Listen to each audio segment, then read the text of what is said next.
देख रहे हैं अखबार आजकल और मैं हूं अंजलि। मैं हूं अक्षय। स्वागत है आपका हमारे आज के इस नए एपिसोड में। आइए देखते हैं क्या है आज की खास खबरें अखबारों में। एक खबर जो आज हर अखबार के पहले पन्ने पर है वो है राष्ट्रपति पद की दावेदारी को लेकर पीएस संगमा को एनडीए का सपोर्ट मिल सकता है, ऐसा कहते हैं आज के अखबार। अक्षय, क्या है हेडलाइंस आज की? The same news which you said is making the headlines in all the English newspapers also. Let me pick up from the Indian Express first. It is written, to force contest, Sangma quits NCP. It goes on to say, BJP Amma behind him, NCP founder resigns before party meeting, NDA may meet today. Determined to contest against UPA nominee Pranab Mukherjee in the presidential election next month, former Lok Sabha Speaker P.A. Sangma resigned from the primary membership of the Nationalist Congress Party on Wednesday. With the AIADMK and the BJP propping his candidature and the BJP likely to support him, it was untenable for Sangma, one of the founder members of NCP, to continue in the party which has firmly backed Mukherjee's nomination. The same news finds space highly in the Pioneer also. It says, Sangma quits NCP, won't quit race. Confident of BJP support, stays firm on bid for Raisina job. The BJP on Wednesday allowed the confusion over presidential election to spill on to another day by remaining non-committal on supporting P.S. Sangma. और अक्षय, इसी news को लेकर हिंदी के अखबारों की headline क्या कहती हैं? दैनिक जागरण ने लिखा है, संगमा को मिलेगा भाजपा का साथ, पूर्व लोकसभा अध्यक्ष ने राकपा से दिया इस्तीफा।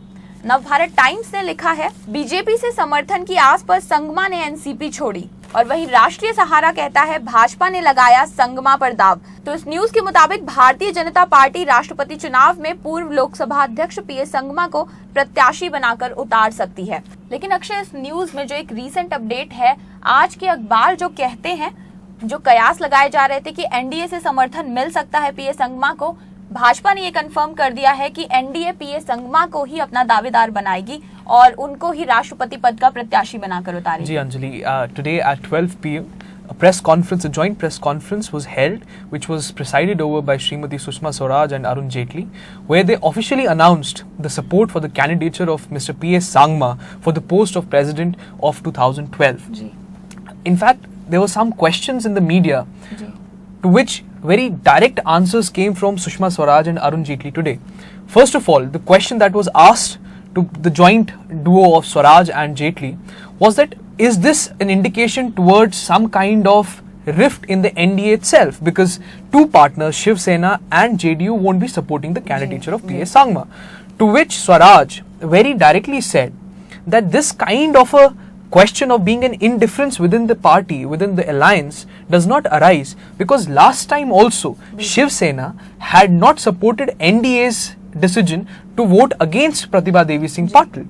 But even today, Shiv Sena remains the constituent part of NDA. So, and I'm quoting her, she said, the NDA is a very mature alliance. We can take our indifferences together and move ahead. We may have some difference on the choice of president, but that does not mean the NDA alliance is going to collapse at any cost. Alliance आप run कर रहे हैं तो differences हो सकते हैं, लेकिन उसके बावजूद सुषमा स्वराज जी ने ये क्लियरली कहा है कि वो एक मैच्योर अलायंस है और इसी तरह से अपना अलायंस रन करते रहेंगे। थोड़े बहुत डिफरेंसेस हर जगह होते हैं। The second question, which was doing the rounds in media altogether till now, was that why is BJP taking so much of time to announce the candidature of president? To which also Swaraj very defiantly said that we have a deadline of 30th June. We have ample amount of time to consult everybody, and because the deadline is not today but 30th June, we are nowhere down the line at fault in not announcing the candidate before. And today is the right appropriate time and we are announcing a candidature. और अगर देखा जाए तो NDA गठबंधन जो है, इन्होंने तो कुछ दिन पहले से ही अपना कैंडिडेट जो है चुनने के लिए विचार करना शुरू किया है। वहीं दूसरी तरफ यूपीए सरकार जो है, इतना टाइम उन्होंने लिया है, उसके बाद जाके उन्होंने प्रणब मुखर्जी का नाम फाइनलाइज करा है। 30 जून तक का जब समय है तो एनडीए गठबंधन क्यों अपना समय नहीं ले सकता जितना उन्हें रिक्वायर्ड टाइम है सोचने के लिए? अंजलि, तीसरा प्रश्न जो मीडिया में उठाया गया था वो ये था कि क्यों ना सर्वसहमति से राष्ट्रपति के नाम का घोषणा की जाए। सुषमा स्वराज ने इस पे भी बहुत बेबाक अंदाज में कहा कि आप हिस्ट्री उठा लीजिए प्रेसिडेंशियल रेस की, उसमें सिर्फ एक ही नाम था, नीलम संजीवा रेड्डी का। जब टोटल कंसेंसस बना के बिल्कुल सर्वसहमति बनी थी, उसके अलावा हर टाइम कंटेस्ट हुआ है। तो जब कॉन्टेस्ट है ही प्रेसिडेंशियल कॉन्टेस्ट, तो कॉन्टेस्ट होने में क्या दिक्कत है? और दूसरी बात जो सुषमा स्वराज ने ये भी कहा था कि अगर यूपीए चाहता तो हो सकता है सर्वसहमति हो सकती थी, पर यूपीए ने कभी भी एनडीए अलायंस को या बीजेपी को कंसल्ट नहीं किया कि किस नाम पर मोहर लगाई दी जाए। उन्होंने अपना कैंडिडेट अनाउंस करके they want to impose that name on us, and since, and I am quoting the words of Shrimati Sushma Swaraj when she said, we cannot support a person who has caused such an economic mess in the country. Why should we support a candidature of a person who has made our economy to be in crisis? ये कुछ 3-4 सवाल थे जिनका press conference में बहुत ही direct जवाब दिया गया मीडिया को, विपक्षी दलों को, जो तब से बीजेपी का प्रोटेस्ट कर रहे थे। जिस तरह की अटकलें लगाई जा रही थी, जैसा क्वेश्चंस आपने हमें बताया कि क्या क्या सवाल मीडिया में उठाए गए हैं, उन सभी सवालों का जवाब बिल्कुल साफ तौर पर सुषमा स्वराज जी ने और अरुण जेटली जी ने आज प्रेस कॉन्फ्रेंस में दे दिया है कि जो अटकलें लगाई जा रही हैं वो कितनी बेबुनियाद हैं, और आज फाइनली एनडीए अलायंस की तरफ से उन्होंने अपना राष्ट्रपति पद का उम्मीदवार आगे खड़ा कर दिया है। जी Anjali, on the issue of the race for Raisina Hill, another news that has been published in the Indian Express is about how the UP alliance is trying to call up some rebel MPs amongst TMC to seek the support for the candidature of Mr. Pranab Mukherjee. The Indian Express writes, TMC cries foul as Pranab calls up rebel MP Suman. Efforts to bring about a rapprochement between the Congress and its angry ally Trinamool Congress over the election of the president suffered a setback on Wednesday after Pranab Mukherjee, the Congress nominee for the top job, spoke to rebel TMC MP Kabir Suman apparently to inquire about his health. An enraged TMC reacted strongly, accusing the Union Finance Minister for trying to split Trinamool over the presidential vote, and said he would not succeed. So allegations are leveled against Mr. Pranab Mukherjee by the members of TMC, and they are saying that they want to split the party on his candidature. तो जैसे प्रणब मुखर्जी का नाम तो सामने कर दिया है UPA गठबंधन से, पर अपने ही गठबंधन की अन्य पार्टियों का उन्हें विरोध का सामना करना पड़ रहा है। उसके बाद जोड़ तोड़ में लगे हुए हैं और अब आरोप भी लग रहा है कि वो हमारी पार्टी को स्प्लिट करना चाहते हैं। बिल्कुल बिल्कुल। और इसके बाद अक्षय, एक बहुत इंपॉर्टेंट न्यूज दैनिक जागरण में है जो और किसी न्यूज़पेपर में नहीं है, लेकिन जो हमारे फाइनेंस मिनिस्टर हैं प्रणब मुखर्जी, उनके कानों तक पहुंचना बहुत जरूरी है इस न्यूज को। लक्ष्मी मित्तल, जो कि एक बहुत बड़े उद्योगपति हैं, उन्होंने कहा है कि सरकार नहीं चाहती गरीबी हटे। नीतिगत सुस्ती को लेकर केंद्र सरकार पर कॉर्पोरेट दिग्गजों के हमले लगातार बढ़ते जा रहे हैं। एनआरआई उद्योगपति लक्ष्मी मित्तल ने कहा है कि औद्योगिकीकरण को बढ़ावा न देकर सरकार देश के करोड़ों गरीबों को गरीब ही रहने देना चाहती है। उन्होंने कहा है कि औद्योगिकीकरण किसी भी बड़ी अर्थव्यवस्था के विकास के लिए अहम है और इसमें तेजी से ही लोगों की आमदनी बढ़ती है। भारत में उद्योगों को बढ़ावा न मिलने से करोड़ों लोग लंबे समय तक गरीबी के ही दुष्चक्र में फंसे रहते हैं। तो सरकार निवेश की अड़चनें दूर करने के उपाय ढूंढे, ऐसा उन्होंने सुझाव दिया है सरकार को। तो अक्षय, इससे पहले भी मीडिया में और भी न्यूज आई है, कई सारे उद्योगपतियों ने भारतीय सरकार जो है उसके कामकाज, उसकी नीतियों पर प्रश्न चिन्ह लगाया है। जी, जो इंडिया का बिजनेस क्लास है वो लगातार सवालिया निशान खड़ा कर रहा है सरकार के ऊपर, आपकी इकोनॉमिक पॉलिसी के ऊपर। अगर आपको याद होगा, अजीम प्रेम जी ने कुछ दिनों पहले कहा था कि India is without a leader, India does not have a leadership. अब जब लक्ष्मी नारायण मित्तल कहते हैं कि सरकार नहीं चाहती है गरीबी को हटाना, वो औद्योगिकीकरण की तरफ सीरियस नहीं है, तो ये ऐसा नहीं है कि एक आइसोलेटेड वॉइस है।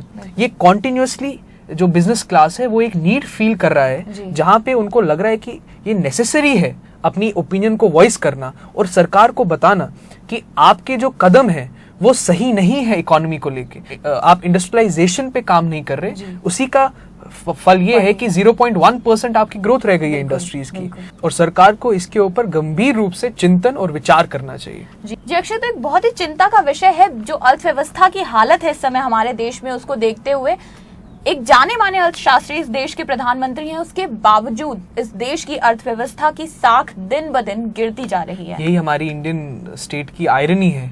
An economist is running the state and yet the economy is not on track. हो सकता है एसएनपी ने जो पॉइंटर दिया था कि जो अथॉरिटी है, डिवीजन है उसका सोनिया गांधी और प्रधानमंत्री के रूप के बीच में, हो सकता है वही एक रीजन हो, लेकिन हमारे फाइनेंस मिनिस्टर ने तो उसे खारिज कर दिया अक्षय। तो वो तो विचार ही नहीं करना चाहते, वो तो हर बात को खारिज करते हैं। No, this is not right, this is not right, this is not correct. But then फिर अपनी ही बात के ऊपर उनको सफाई देनी पड़ती है। उनको सफाई देनी पड़ती है, क्योंकि फिर अगले ही दिन आता है कि इंडस्ट्रियल ग्रोथ इज एट 0.1%, और जो वो गवर्नमेंट खुद ही छापती है। Anjali, meanwhile, St. Stephen's has released its first cutoff list, and let me tell you, the entire cutoff list is between 91% to 98%, and that is what the Indian Express writes. Stephen's cutoff list is out, all in the range of 91% and 98%. St. Stephen's College released its first cutoff for 11 subjects on Wednesday, nearly a week before DU colleges bring out theirs.